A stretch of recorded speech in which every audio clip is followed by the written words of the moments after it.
So NISM is more focused towards Indian markets. पहली बात, if you are planning to go abroad, NISM may not help you that much, right? NISM may not help you to get into a job or to make a good career. NISM छोटी मोटी job दिलवा देगा आपको, but you may not be that happy over there. पहली बात. So one more thing over there is that NISM के बहुत सारे types हैं. There's so many types of NISM certificate series हैं बहुत सारी, right?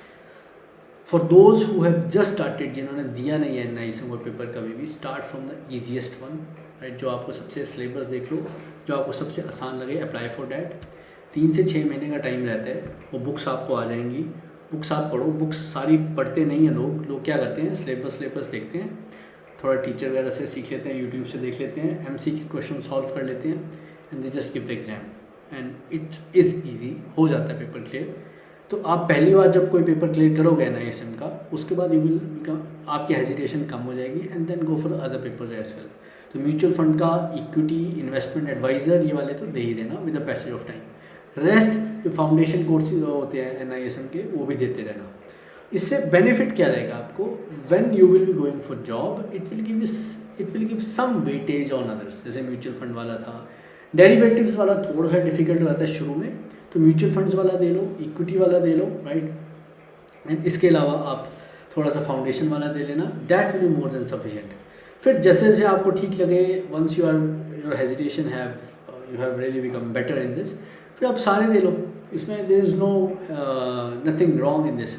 And this certification will come with a expiry date as well, right. One more thing which I wanted to tell you, ये certification आपको बार बार करने पड़ती हैं, तभी ये बार बार एक्सपायर हो रही हैं. And the costing is between 1500 to 2500 to 3000.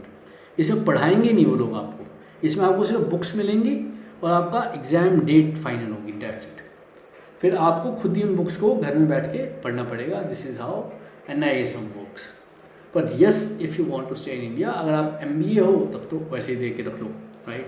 CFA हो तो CFA पहले कंप्लीट कर लो, फिर बाद में NISM देते रहना, बिकॉज CFA में ज़्यादा रिगर है, NISM में रिगर मतलब थोड़ी मेहनत कम है. NISM में हो जाता है NISM. या तो कभी कभी जैसे आप CFA लेवल 1 हुआ, पेपर दे लिए, फिर CFA लेवल 2 के लिए जाओ, तब दे लो. डिवाइड द थिंग्स इन अ वे कि कुछ प्रैक्टिकल कोर्सेज पहले कर लो, मास्टर्स भी उसी हिसाब से प्लान करो, so that you have a good picture कि आपका ना सारे कॉम्बिनेशंस बन जाए. प्रैक्टिकल स्किल भी आ गया, मास्टर्स भी हो गई, और आपके पास सर्टिफिकेशंस भी आ गए. So that would be the best approach, combining all the things together. It will take some time, means 3 to 4 to 5 years, but those 5 years you will become a pro in finance. आप finance में बहुत अच्छे हो जाओगे guys.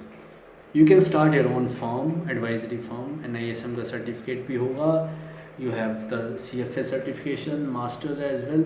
सी, इसमें आपको बहुत benefit रहेगा. Start your own business, advisory, consultation, become a trainer, start your own investments, means it will open multiple horizons for you. So I hope this is clear to everybody.